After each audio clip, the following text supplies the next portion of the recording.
లోకేష్ గారు వైసీపీ నుంచి జాయిన్ అయ్యారు. నమస్తే అండి, welcome to the debate sir. ఇద్దరికి ముందుగా బాలకోటయ్య గారు మీతోటి మొదలు పెడదాం. ఏంటి సార్ అంటే ఇన్నాళ్ళు మౌనం అని చెప్పలేం, కానీ ఇంత స్ట్రాంగ్ ఎప్పుడు కౌంటర్స్ ఇవ్వలేదు. ఓకే, మామూలుగా వాళ్ళు ఏమైనా విమర్శిస్తే ప్రతి విమర్శ చేయడం ఈ విధంగా కొనసాగిందే, కానీ ఏంటి నేను లోకేష్ గారు పవన్ కళ్యాణ్ గారు ఇంత స్ట్రాంగ్ కౌంటర్స్ ఇవ్వడానికి ఏమన్నా వ్యూహమా ఏంటి, ఏమనుకోవాలి? అందరికీ ధన్యవాదాలు, తమకు కూడా నమస్కారాలు. నమస్తే. 9 ప్రైమ్ వీక్షకులు కూడా నమస్కారాలు సార్. చాలా స్పష్టంగా చెప్పారు పవన్ కళ్యాణ్ గారు లోకేష్ గారు చాలా చాలా స్పష్టంగా అరిటిక్కాయ వలిసినట్టుగా చెప్పారు. మీరు అత్తారింటి దారేది సినిమాలో ఒక సీన్ ఒకటి ఉందండి. వాడు వెళ్ళని అంటాడు రివాల్వర్ పట్టుకున్న పోలీస్ ఆఫీసర్తో, ఎవరిని పంచాయతీకి పిలుస్తున్నాం, ఆ పిలిచేటప్పుడు ఆమె ఎవరో, ఆమె వెనక ఎవరుండారో తెలుసుకోవాలి కదరా అని అంటాడు. అప్పుడు ఆ వెళ్ళనంటాడు, ఏమైందన్నా అంటాడు. ఏమై అంటాడు ఏంటరా, ఇక్కడ డైనోసార్ ఉందరా, పారిపోండిరా లేకపోతే మాడిపోతారు అని అంటాడు. ఎందుకు ఉపేక్షించాలండి వైసీపీ నాయకుల్ని? జగన్మోహన్ రెడ్డి గారిని ఆల్సో మీరు రప్పా అంటుంటే, మీరు పొడి చేస్తామంటుంటే, చంపేస్తామంటుంటే, పీపీపీ ద్వారా వైద్యశాలలు తీసుకున్నా ఎవరు తీసుకున్న వాళ్ళు 24 గంటల్లో జైల్లో వేస్తామంటే మీరు మెసేజ్లు పెడతా ఉంటుంటే ఎందుకు ఉపేక్షించాలి చెప్పండి, నేను అడుగుతున్నా. ఓరిమి నశించలా? ఈ రోజున చట్టాన్ని, న్యాయాన్ని, ప్రజాస్వామ్యాన్ని గౌరవించే ప్రభుత్వం ఉంది కాబట్టి చేతులు కట్టుకొని ఉంది. లేకపోతే అంకుశం సినిమాలో రాజశేఖర్ సీన్ చూపించాలి చార్మినార్ చౌరస్తాలో. నేను అడుగుతున్నాను సార్ మిమ్మల్ని, ఇదే 9 ప్రైమ్ వీక్షకుల్ని, 5 సంవత్సరాల పరిపాలన మీరు చూశారు కదా. త్వరకా కిషోర్ ఏం చేశాడండి? బడితే తీసుకొని ఎవరి మీద దాడి చేశాడు? బోరుగడ్డ అనిల్ ఏం చేశాడు? జోగి రమేష్ ఏం చేశాడు? వల్లభనేని వంశీ ఏం చేశాడు? ఎంత తిన్నారు సార్? ఎంత దాచారు సార్? ఈ రోజున బాధ్యత కలిగిన ప్రతిపక్షంగా మాట్లాడమంటే అసెంబ్లీని ఎగ్గొట్టి నేను వస్తే అందరినీ జైల్లో వేస్తామంటే ఇక్కడ చేతులు కట్టుకుని కూర్చున్నాడు. ఆ మాటే చెప్పాడు పవన్ కళ్యాణ్, ఆ మాటే చెప్పాడండి. నిజంగానే ఈ రాష్ట్రంలో యోగి ఆదిత్యనాథ్ పనిష్మెంట్ జరగాలి, మరి ట్రీట్మెంటు, లేకపోతే పరిష్కారం లేదు. పోనీ మీరు అన్నారా సార్ ఏ రాష్ట్రంలోనన్నా ఈ విధమైన ఘర్షణలో పోలీస్ అధికారులని, ఐఏఎస్లని, ఐపీఎస్లని మేము రాగానే సప్త సముద్రాలు దాటైనా సరే మిమ్మల్ని లాక్కొస్తామనే మాటలు మీరు అన్నారండి? నేనైతే 25 ఏళ్ల పాత్రికేయ అనుభవం, నేను చాలా మంది ముఖ్యమంత్రులను ఇంటర్వ్యూ చేశాను. పోనీ ఈ డిబేట్లో ఉన్న వైసీపీ నాయకులను అడుగుతున్నాను, ఏ ముఖ్యమంత్రి అయినా సరే, రాజశేఖర రెడ్డి గారు ఆల్సో ఈ మాటలు మాట్లాడారండి? అంటే భయపడతారా, పారిపోతారా? ఇప్పుడు ఉరికిచ్చేవాడికి పరిగెత్తేవాడు లోకుమంట, వాడు పరిగెత్తుతుంటే వీడు ఉరికిస్తూనే ఉంటుంటాడు. ఆగితే తెలుస్తుందండి. అంటే బాలకోటయ్య గారు, ఎస్, అంటే సోషల్ మీడియా ఈ అసత్య ప్రచారాలు కావచ్చు, ఇవన్నీ ఇప్పుడు మొదలైనవి కాదు, ఈ రోజు ఎండ్ అవుతాయంటే చెప్పలేం, అంత దారుణంగా అయిపోయింది పరిస్థితి. బట్ ఎవరు తప్పు చేసినా, ఎవరు బ్యాడ్ కామెంట్స్ పెట్టినా యాక్షన్ తీసుకుంటాం, పార్టీలకు అతీతంగా అని చెప్పారు. బట్ ఎందుకు సివియర్ యాక్షన్ తీసుకోలేకపోతున్నారు? అంటే ఇప్పుడు ఒక వార్నింగ్ లాగా ఇచ్చారా, ఇక ముందు యాక్షన్ ఖచ్చితంగా ఉంటుంది అని చెప్పారా? మరి ఎందుకు ఇంత బహిరంగంగా వాళ్ళు వ్యాఖ్యలు చేస్తుంటే ముందు యాక్షన్ తీసుకుంటే కనీసం అక్కడ కంట్రోల్ అవుతుంది కదా? యాక్షన్ తీసుకోవడంలో ఏమన్నా లోపం కనిపిస్తుందా? నాకు అనిపిస్తుంది సార్, నేను సోషల్ వెల్ఫేర్ బోర్డు చైర్మన్ని, నేను ఆ స్థాయి కలిగిన వ్యక్తిని కాదు, కానీ నేను కూడా పరిశీలిస్తున్న వ్యక్తిని. వర్షం రావటానికి ఉరుమురిమినట్టుగా, వర్షం రావటానికి మేఘం గమ్మినట్టుగా తప్పనిసరిగా వైసీపీ నాయకులని, జగన్మోహన్ రెడ్డి గారిని కట్టడి చేయాల్సిన బాధ్యత ఈ రాష్ట్రంలో ఉందండి.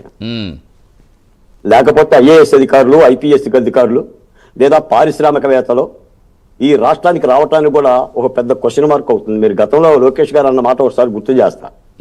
ఈ రాష్ట్రానికి పారిశ్రామికవేత్తలు పెట్టుబడులు పెట్టడానికి భయపడుతున్నారు, జగన్మోహన్ రెడ్డి గారు అటువంటి వాతావరణాన్ని క్రియేట్ చేస్తున్నాడు అని నేను అడుగుతానండి. ఏ పీపీపీ విధానం అన్నది ఎంత విడ్డూరమా? లోకంలో లేనిదా, దేశంలో లేనిదా? ఆయన అమలు జరపలేదా ఏంటి? ప్రైవేటైజేషన్ పాలసీలు దేశానికి ఏమైనా కొత్త అండి? అంటే మాట్లాడండి మీరు, బాధ్యత కలిగిన ప్రతిపక్షంగా మాట్లాడితే సరిపోతుంది తప్ప జైల్లో వేస్తామంటే అర్థం ఏంటంటే ఎవరిని జైల్లో వేస్తారు? వైద్యశాల తీసుకున్న వాళ్ళని జైలు వేస్తారు. మరి ఇచ్చిన మంత్రిని ఏం చేస్తారు, ఇచ్చిన ముఖ్యమంత్రిని ఏం చేస్తారు అంటే మీ అర్థానా ఏంటండి? మీకు మాట చెప్తాను సార్. ఋషికొండ ఏ భాగమతి కోసం కట్టారండి? పుతిన్ కోసం కట్టారా? మేము పుతిన్ కోసం కట్టాము, వాడుకుంటే వాడుకోండి లేకపోతే లేదు అంటారా? ఇది ప్రజాస్వామ్యమా లేకపోతే మీ జేబులో డబ్బులా? 500 కోట్ల రూపాయలు ఖర్చు పెట్టి 230 కోట్ల రూపాయలు చెప్పి యోగాశ్రమం వేస్తారా?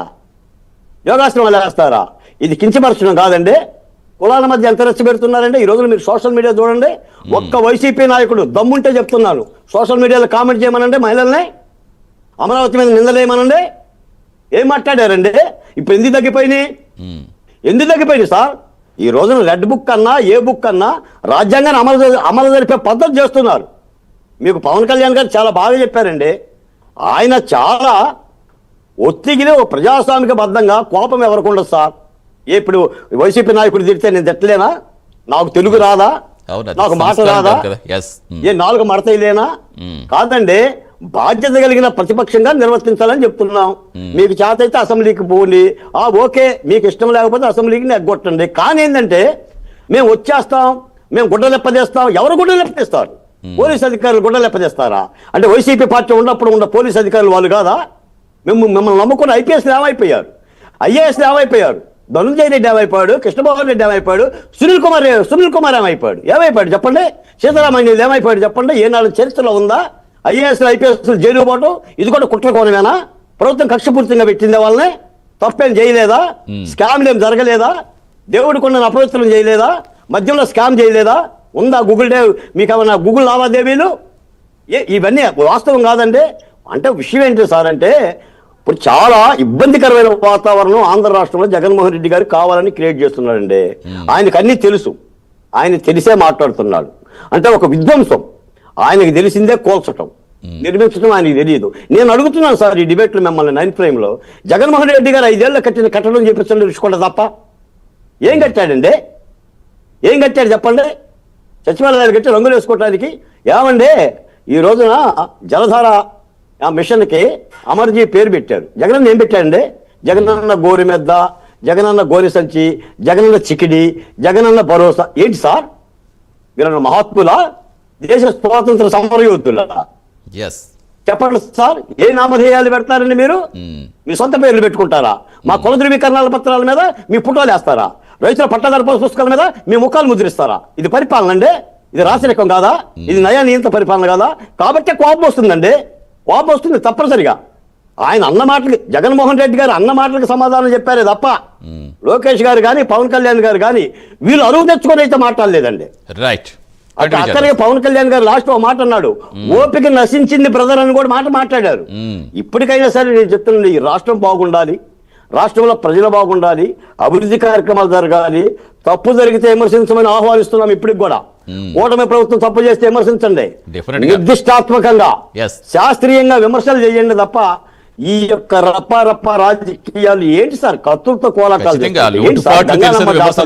హోటల్ నరికితే మాట్లాడుతుంటే దానికి ఏం సమాధానం చెప్తారు చెప్పండి సార్ మీరు? కాబట్టే లోకేష్ గారు కానీ పవన్ కళ్యాణ్ గారు ఆ విధమైన హెచ్చరికలు చేయటంలో నాకైతే తప్పు అనిపించలేదు సార్. నాకైతే తప్పు అనిపించలేదు. నేనైతే అవి కరెక్ట్ అని అంటున్నా. జగన్మోహన్ రెడ్డి గారే మొదలు పెట్టాడు, వీళ్ళు దానికి సమాధానం చెప్పారు. రైట్. ఎస్ సార్, కంటిన్యూ చేద్దాం. ఎస్ సురేష్ గారు నమస్తే అండి. సో ఏం చెప్తారు? లోకేష్ గారి వ్యాఖ్యలకి ఏం చెప్తారు? పవన్ కళ్యాణ్ గారి వ్యాఖ్యలకి బాలకోట గురించి చాలా ప్రశ్నలు అడిగారు. అంటే ప్రధానంగా సద్విమర్శలు చేయండి, ఒక ప్రతిపక్షం బాధ్యత గల ప్రతిపక్షంగా ప్రజల పట్ల బాధ్యత